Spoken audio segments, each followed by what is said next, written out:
1 week season. Welcome, everybody, to week 5 of Solo Ship. I'm Scroll Patrol from 444 Football, joined by JM to win from 1 week season. JM, I batted 1,000 last week in that every single show I did. Someone in the comments said, John needs a new microphone, or I can't hear John. So here I am, hopefully a little bit better audio. That was the highlight of my week 4. How was your week 4? My no new microphone. It was funny. You always ask the question, "How's your week?" Whatever. And I was thinking a couple days ago. You know what? My week 4 was the exact same as my week 3, except that the roster that was live to finish at the top did finish at the top. So I finished second in the face mask for 20K. As is the nature of DFS, I was right on the cusp of that first place 50K, but we'll take it. But it was the same. It was literally the same as week 3, where I had a roster that was pretty live heading into the fourth quarter, probably the favorite heading into the fourth quarter in week 3 to finish at the top. I think it was the double spy, and it finished 16th, right? Like I didn't get the run out. And what I said last week was like, as long as we're putting ourselves in that position, I'm happy. Last week got the run out, but yeah, same as week 4, except the results were a little bit different. So we'll take it and yeah, see if we can run it back this week. Yeah, on to week 5. We have 10 games, which I think is the smallest slate we've had so far. It's not as small as we'll see, coming up. But we have, I think, a international game, and then we also have the first of the bye weeks.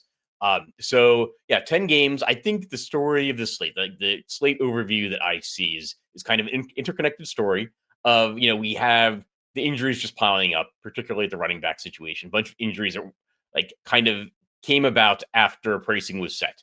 So guys that are just mispriced at the running back position.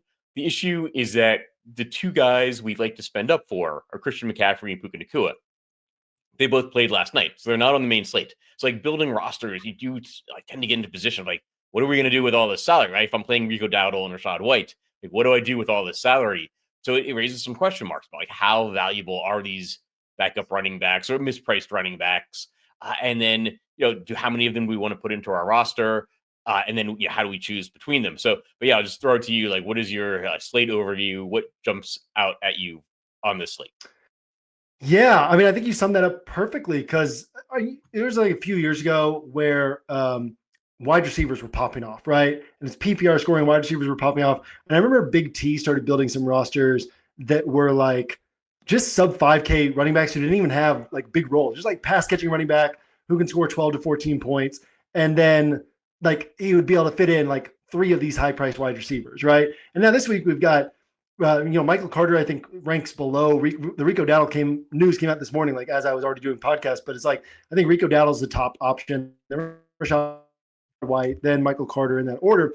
It's like, well, you could play Dowdle and Rashaad White, spend 9K at running back. You got all this salary and it's like, well, where do you go? Amon-Ra St. Brown's going to get like 7 or 8 targets if the Lions control this game. Jamar Chase is dealing with Jake Browning against a good defense.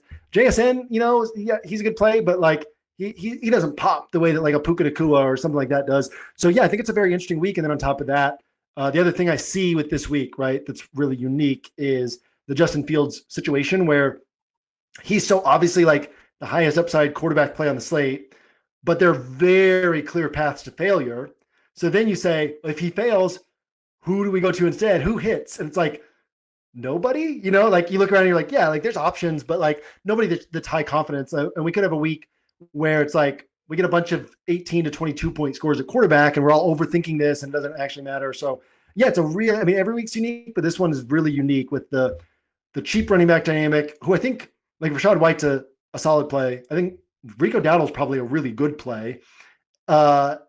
You got a lot of other good running back options on this slate. Not a lot of great wide receiver options on this slate. Not a lot of places where you're excited to spend the money.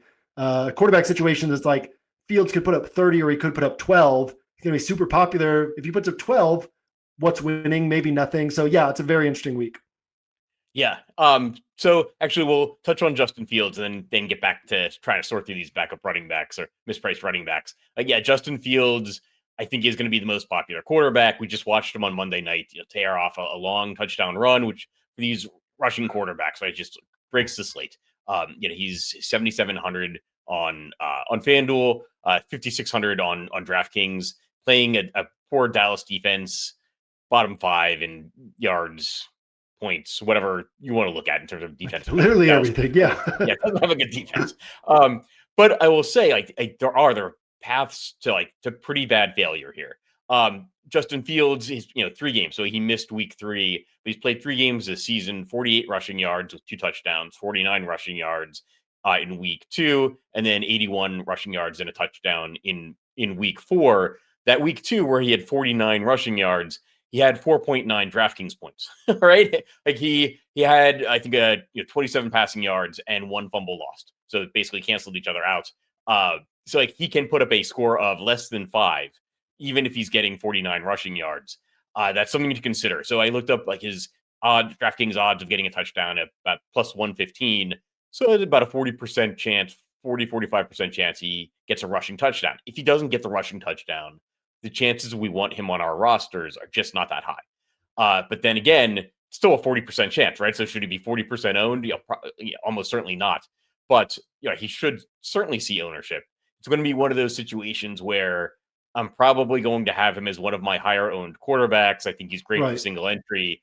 I'll still probably try to be under the field if his ownership starts accelerating past like 15, 20%. Yeah. So, and I think too, like just watching these Jets games, they're so hesitant to let him throw.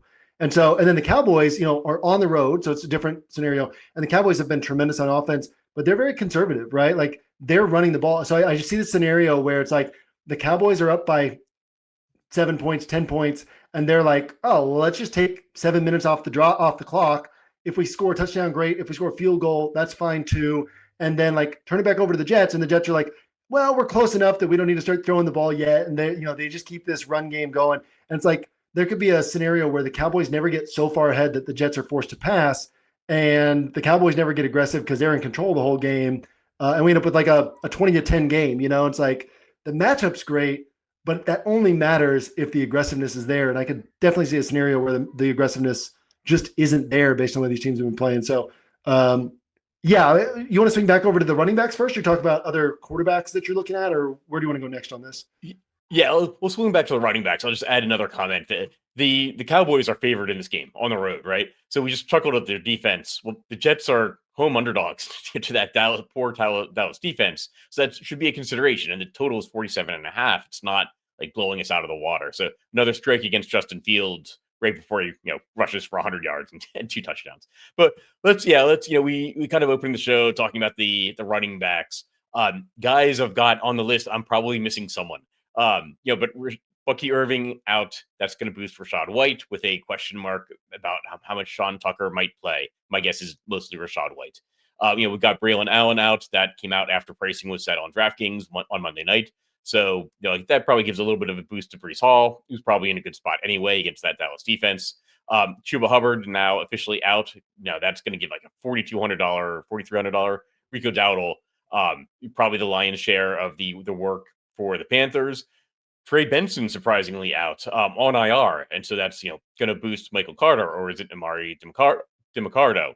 And then it's just some other running backs like Woody Marks seemed to take a step forward. Like nobody's seems to be mentioning him, but the Baltimore defenses look terrible, and if like Nick Chubb is moving out of the picture, Woody Marks is only 5,400. We've got David Montgomery at 5,200. So obviously just and Cam Scatterbo and Omarion Hampton are probably still underpriced from those are the guys we're talking about in the same situation last week. I guess of the names that I'm throwing out, like which strikes you as, that's the guy that I want to prioritize getting into my lineup. Or this is a guy that I think is going to be an over-owned dud. Yeah. Well, so I think Breece Hall gets the lowest bump from the injury situation because they like Isaiah Davis. And so I don't think that he gets a significant bump. And I think people having attention on the Jets offense, projection systems overrating the bump of Braylon Allen missing, like he's going to get an ownership bump and not a significant usage and production bump, but I still like the play, right? I just want to throw that out there. I think and again, like I had my show with Pete and then I had my solo podcast and then this, like all sequentially. And I didn't get the Chuba news till I was on air with Pete. So I haven't really been able to sit down and think through this, but just thinking through how the Panthers use their running backs, right? Like the reason Chuba Hubbard was valuable last year wasn't because he's so good. It's because they were just like, here you go, here's all the touches, and they don't seem to like Trevor Etienne. They don't like trust him as the guy who can come in. They brought in Rico Dowdle to ease the load on Chuba Hubbard. But to me, I think this is a spot where we get the 2024 Chuba Hubbard workload on Rico Dowdle, and he's 4,300, and he's a good back, So like, is he a worse back than Chuba? He might not be, right? So I think he stands out, especially against the Dolphins defense that is not good. So and that they're probably not going to pull away from the Panthers in this game on the scoreboard and like force the Panthers out of their rushing attack. So yeah, I think Rico Dowdle is the best, and I think Rashaad White. Like, I'm with you. I don't think Sean Tucker steps in. I don't like the matchup against Seattle, but Bucky Irving and Rashaad White they've combined for 27 catches, right? That's almost 7 catches per game. And Rashaad White, we know that's how he's used, right? So something like 10 points through the air is pretty reasonable for him. And then, he gets like 3 or 4 points on the ground and you hope you get the touchdown. So yeah, I think he's a solid play. I think Woody Marks, like you said, is going overlooked.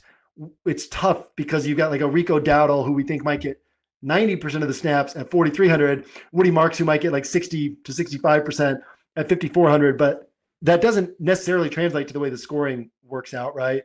And so, yeah, to me, there's a lot of running backs to like this week. I think Dowdle's the one who stands out to me the most, and then he's the one where it's like raw score, I think, could matter. The other guys, it's more like, oh, the savings are great. The raw score probably doesn't match up with the value of the savings, but like Dowdle could put up 22 or 26 and it wouldn't be a shock this week. Yeah, you're kind of selling me on Rico Dowdle. I want to say I was like down on him, but I mean, I think the price is unbeatable. So he's 4,300, and you're right. Like, the Panthers use so much of this comes down to like, how does the team use their running backs? And yeah, like, you see, like with Chase Brown, it doesn't matter. The Bengals use one running back. Like, you look at the box score for like most teams, and you see a smattering of runs, right? Like 4 or 5 guys get rushing attempts, the quarterback's kneeling down or whatever. Like, the Bengals don't have that, especially like when Joe Burrow plays, right? You'll just get every rushing attempt goes to Chase Brown sometimes. And so, yeah, if the Panthers use their running backs in that way, where like, yeah, just one guy becomes the workhorse, then like at 4,300, it's tough to get away from Rico Dowdle. I'll say like Rashaad White is close, but yeah, the matchup is not great.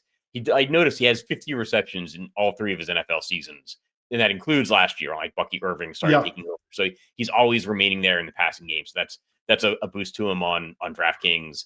But I think we have to remember, like, the interconnected story is that, yeah, if you start playing Rashaad White and Rico Dowdle and Michael Carter at 4K, like, you don't have anything. You've used up 2 running back spots and a flex, and you don't have anything to use, for the wide receivers, right? I mean, you don't have wide receivers, enough expensive wide receivers that you can spend up and use all of your salary. And like, the tight ends aren't that expensive. So yeah, you have to remember, like, I guess the overall projection of your lineup.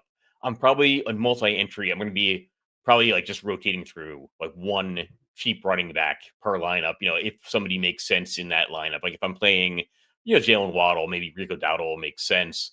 If I'm not playing Dowdle, maybe I'm playing Rashaad White, and then maybe Ted McMillan makes more sense, or was it Tommy Tremble? Makes sense at tight end. So yeah, trying to like play off of like who you think will be the highest owned running back, I think makes some sense. Yeah, I'm with you on that one. That idea of kind of like, yeah, picking an offense and saying, well, if I'm not playing this guy, then I'm playing these guys. Yeah, I mean, the Rico Dowdle one, like I said, is interesting because I've had to sort of think through it on the fly. But unless I'm missing something that's like coming out from beat writers, like there's been nothing over time that shows that they really like Trevor Etienne, and so it just feels like this is definitely a spot where we get a huge workload at a really cheap price tag in a good matchup. And it'd be nicer if the news came out like Saturday evening or something where people had to scramble a little bit more. But I don't know that the field gets there as fully because there are so many options this week. So that's running back. What about quarterback outside of Fields? Like, what do we got? Right? Are you a Jaden Daniels guy this week? Because I know you love the high price running quarterback that people aren't on. Jaden Daniels, Jalen Hurts. I mean, there's a place to spend some salary, but yeah, I don't know. What are you seeing at this position? I do like Jaden Daniels. My concern with Jaden Daniels is that he means so much to the Commanders. So coming back from an injury, right? But like for us, he means a lot to us because of his rushing ability. So, are the Commanders going to like unleash him in the in the rushing game. He seems a little bit fragile. He's coming off of 2 missed weeks. I believe it's a knee injury. That he was dealing with. That's going to impact his rushing. So, and the Chargers defense maybe is not what it was last year, but it's still pretty good. I don't know. I will certainly play some Jaden Daniels in my multi-entry set. I don't know that I'm rushing to get over the field. The guy I like the most, I think, is Daniel Jones facing the Raiders. I like the idea that he's at home. He's at home in the dome. Raiders aren't a great defense. They're not terrible, but they're not great. They're on the road. I think Michael Pittman is in, Alec Pierce out. So that gives us some clarity in terms of the wide receivers. I think I like Daniel Jones more than Justin Fields. I'll probably try to get more Daniel Jones into my rosters than Justin Fields. I'll throw out some a little bit scary names here and I got asked on my previous show, I think, are these guys you'd play really in single entry 3 max? I said no. The quarterback position is so ugly that I'm actually reconsidering that answer. But guys like Spencer Rattler and CJ Stroud, I think, are possibilities. Rattler actually adds something in the rushing game as well. I mean, he's cheaper than my cheap rushing quarterbacks, right? But he's even cheaper than Justin Fields. And it's not inconceivable at all that Rattler outscores Fields if Fields doesn't get the rushing touchdown, Rattler does. Or neither of them gets a rushing touchdown. Spencer Rattler, I think, much more likely to throw for 2 touchdowns. How often this year are we going to be able to play the Saints as favorites? Also, another quarterback that's at home in a dome, got good, clear receiving options, Chris Olave, Rashid Shaheed, and a questionable Taysom Hill, which would actually bite into Rattler a little bit now that I say it out loud. I think Rattler's a possibility at just 4,800. The other ugly name that I threw out, CJ Stroud. They're facing a Ravens defense that's given up the most points in the NFL so far this season.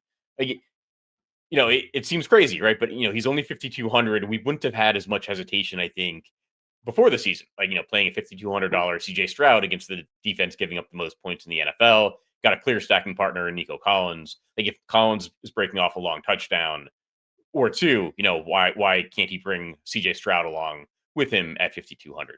Thoughts on Jones, Rattler, and Stroud? Yeah, so Daniel Jones, I think if Fields fails and we just need 20 points to stay even with the field, that's where I see Daniel Jones. I have a hard time seeing the game flow setting up in such a way that he gets to 27 or something that he wins you a tournament. But I feel like he's a pretty safe bet for 17 to 23, something like that. Stroud feels like the type of thing that a really sharp DFS player plays. And I end up not playing because I'm no, I know too much. First off, the Ravens, they've given up the most points. They play the Lions, they play the Bills, they play the Chiefs with Xavier Worthy. And their defense is so banged up, but even still, watching the game against the Chiefs, it was still a lot of tight window throws. It's still they're still well coached, they're still schematically sound. And the Texans have been but the Texans had 6 points heading into the fourth quarter against the Titans last week. They are just so atrocious. And then you got Cooper Rush on the other side that's unlikely to drive the game forward. But right? Isn't DFS like that? Couldn't CJ Stroud come out and be 300 yards, 3 touchdowns, Nico Collins, and he's 1% owned, and people are of course Squirrel Patrol played CJ Stroud, and he ends up having this big game. Rattler I think is kind of in this range of guys that I think can get 20, and is in my bucket of because quarterback is so spread out. I like Kyler and Herbert after Fields, but I don't like them. You know what I mean? They're next on my list, but I don't like them. I think they both get you 20 with outside shots at more. Then I've got another bucket that's Daniel Jones, Sam Darnold, Spencer Rattler, Bryce Young against Miami. And it's I think 1 or 2 of these guys from this bucket ends up putting up, 20 plus, and there's a chance one of them puts up 25 plus and actually makes a difference. And I'm going to pick 2 guys from this bucket that's a pretty big bucket. And I'm going to pick 2 guys from it for single entry 3 max and just be hopefully I guess right on who hits. But yeah, Stroud, yeah, I mean, why not, right? It certainly fits. It certainly fits with what could win on a week like this where people are just not. I mean, he's got 15 points versus Tampa. He's got 18 last week against Tennessee. It's viable for sure. Yeah, I see it. I'll say, so you mentioned Justin Herbert. I should say, like, on my list of ownership, like, he's probably before Rattler and Stroud, after Daniel Jones and Fields. And if you're doing like a three entry max, I think Daniel Jones, Justin Fields, and Justin Herbert are fine, right? Like, they're probably the top three. Maybe Gene Daniels is up there as well. But like, if you're feeling frisky, I think that, somebody like a Rattler or Stroud like makes more sense relatively on this week than maybe some other weeks. I'll also just complain about the quarterback position in general. I'm shocked when I go through like the large field tournaments, at the end of the week or whatever, like how many different quarterbacks show up in the top 10 of the same week, right? Like, quarterback often is a position where there's just not enough differentiation in the scores that it really matters, like which quarterback you pick. We labor over it so much. Yeah, I brought that up this week that Kevin Adams had a roster that scored 190 this last week with Malik Neighbors, and he sent me the roster, and he was like, "Oh, send me the roster that you had that finished, at the top of the face mask." And like, he had a Neighbors, Scattaboo, Jackson Dart build that scored 190 without Neighbors doing anything. I had a Mahomes, Xavier Worthy, Tyquan Thornton that finished in second place, without those guys being the reason. It's like, yeah, a lot of times we labor over the stacks and the quarterbacks, and like, that's not actually what ends up making the difference. I will drop one your way that I came across in the optimizer last night, and it was like, and I ran the sims on it, and it was, we talk about being all the way to the left or all the way to the right. It had like a 5x chance of finishing in the bottom 1% of tournaments, but also a 5x chance of finishing in the top 0.1% of tournaments. It was a Goff onslaught with Laporta, Jameson Williams, and Amon-Ra St. Brown. So when that like popped up in the optimizer, I was like, oh, that's pretty fun. Like, I wouldn't have thought of that. And then you run the sims on it, it's like, yeah, of course, this would either crush and like get you first place, or you're way behind everybody. And I think that there's viability and stuff like that this week as well. Yeah, actually, we should maybe just go to that game and touch on that game, because that's the highest total of the week. Yeah, it's got the team with the highest employed point total of the week. Detroit, like, it's probably not going to see a lot of ownership because there are no injuries on the Lions, right? Nobody is getting a boost because of this guy's out or that guy's out. It's just a great offense going against a bad defense in Cincinnati. They're on the road. They're still 10 and a half point favorites. David Montgomery's got a narrative going. I heard that this morning. Yeah, I heard it in my afternoon show or my noon show. That his sister's going to be in attendance in Cincinnati. Her first time, I think, seeing him play ever or in a while, and so some narrative there. But we never know with Detroit. Is it going to be 2 rushing touchdowns, 1 to Montgomery, 1 to Gibbs, touchdown to Laporta, touchdown to Amon-Ra St. Brown, maybe James Williams gets involved, or Isaac Tesla gets one as his only catch. Yeah. And nobody puts up a tournament winning score like Jared Goff, because he adds nothing on the ground. If he gets 3 passing touchdowns, Detroit scores 2 rushing touchdowns. Like, yeah, they put up 35 points. Nobody has a score you need to have. Or, they put up 50 points. Goff's got 5 passing touchdowns. He's got 25 pass attempts, 5 passing touchdowns. Yeah, exactly. Yeah. 25 passing attempts, 5 touchdowns. And he puts up a score that you do need to have. You don't think of Jared Goff and these passing only quarterbacks as being super volatile, but yeah, Goff, his DraftKings points so far this year, 12, 37, 13, 14. Right? That 37, they put up 52 points against the Bears, but they're a team that doesn't necessarily take the foot off their gas. Exactly. Yeah. Gas, right. So I guess, if you want to touch on the Lions quickly. Yeah. So typically everything you said, right? That's like typically my thought is like, well, yeah, they're going to put up a bunch of points, but they're all expensive. You don't know where the points are going to come from. You're probably not getting a tournament winner. But then we look at the state of the slate, and it's like, where do we think we're getting tournament winners this week? Like, do we feel confident in tournament winners emerging from other quarterbacks, from other wide receivers? And so then it becomes a thing of like, well, so in 7 of 16 opportunities this year, you take 4 games, you take Amon-Ra St. Brown, Jameson Williams, Sam Laporta, and Jahmyr Gibbs. In 7 of 16 opportunities, we've gotten 17 plus points from one of those guys, right? In fact, throughout Laporta, because he hasn't done it yet, so 7 of 12 opportunities from the other 3 guys. And it's like, well, okay, let's say you just mix and match those 3 guys. Like, there's like, you're basically saying, okay, there's like mix and match those 3 guys, you're getting like a 60% chance of getting 17 plus points. Every time you're mixing and matching one of those guys onto a roster. And that's much better math than most options this week. And I'm kind of looking at it like if one of those guys doesn't go for, if we don't get two of those guys going for 17 plus, it's probably because a lot of points are concentrating on one guy. And then you're giving yourself exposure to that one guy, right? So it's like, oh, the reason that Amon-Ra St. Brown only put up 12 and Gibbs put up 15, 16 is because Jameson Williams put up 33. It's like, well, now I got that Jameson Williams score because I was mixing and matching, and we probably won't have a lot of had to have it scores like that this week. So now you're giving yourself exposure to that. So I do think this is like a unique week based on who the Lions are playing and the state of the slate in general, that I'm going to have a lot more Lions mix and match than I normally do. I think it's just more viable this week than normal. Cause yeah, like I don't see the Bengals stopping them, and I don't see the Lions stopping themselves because they don't take their foot off the gas and they don't make mistakes. And so, I think this is that type of game here this week where they can put up 5 or 6 touchdowns, and something from here is going to be solid at worst. And you get a couple solid scores, or you get like one elite score. So I like the Lions as a team to attack this week. So let's touch on some wide receivers with the time we've got left. Some of the guys that are getting high projected ownership this week: Jackson Smith and Jigba, George Pickens, Deebo Samuel, Michael Pittman. Did I say Garrett Wilson? I know. Your thoughts on receiver on the names I mentioned, like the high owned guys. How do you differentiate? Anybody jump out to you? No, I mean nobody jumps out. Like JSN. I think the big question there is, do they throw it more because they're playing Tampa? Because they're so efficient. If they're throwing more, they're technically not doing what makes them so efficient because everything's built off the run and the run looks, the run action. But I think JSN's very solid, but I don't think he's going to separate from the field. If Deebo plays, I think he's very solid, but a tough matchup. He's not going to probably hit a lot of big plays against Chargers. I don't think he separates from the field. Who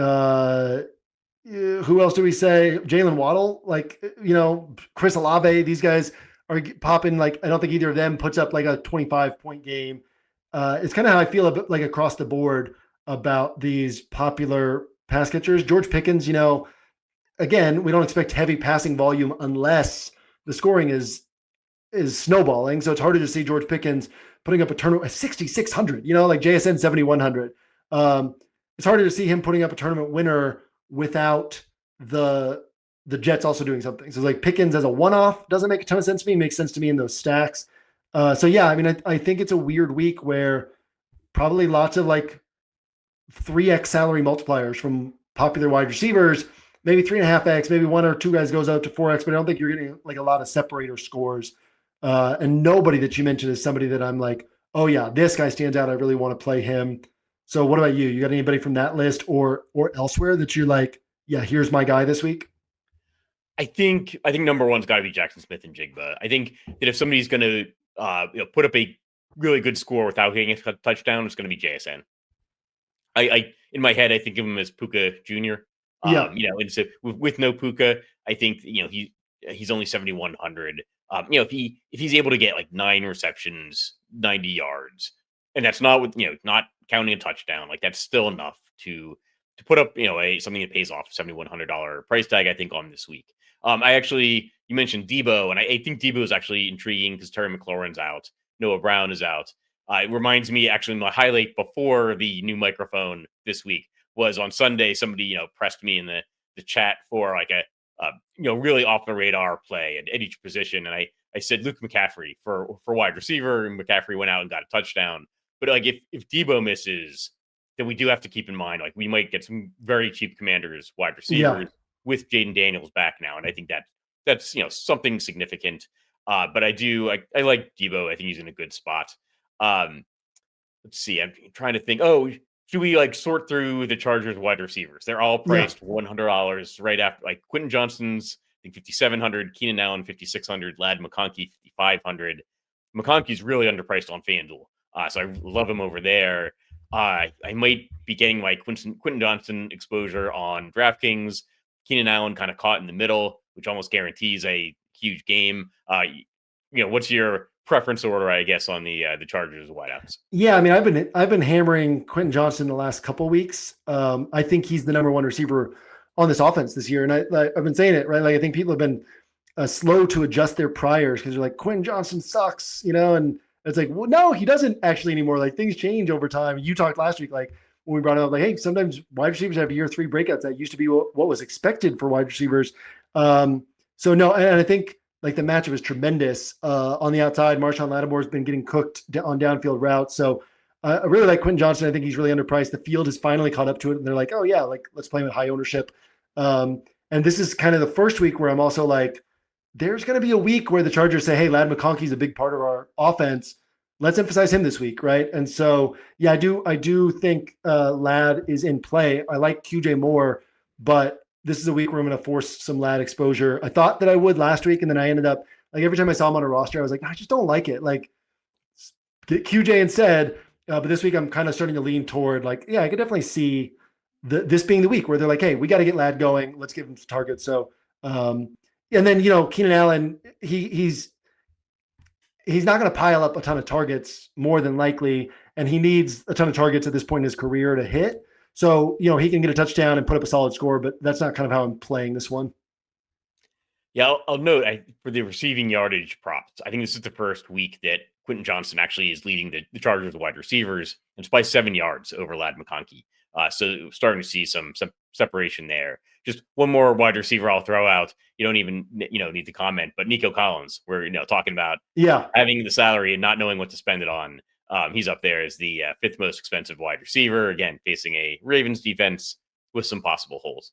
Yeah, I mean, like, I was probably higher on Quentin Johnson until I watched that Chiefs-Ravens game, and then I was like, I mean, the Ravens are not a good defense. They're not horrible, right? They're not the Cowboys or the Dolphins or whatever, or the Titans. And the Texans' offense has looked like so bad to where, like, I haven't even looked in like where their holding penalties stack up across the NFL, but you watch their games, just like so many holding penalties. And it's like, well, you can't coach that out of these guys because it's just that they're getting beat. They're such a bad offensive line, they're getting beat, so they got to hold. And now it's 1st and 20 or whatever. Like, they're just such a bad offense. But yeah, like, the more we talk about the state of this slate, the more I start to come back to, like, hey, like, who can hit for a 30-pointer?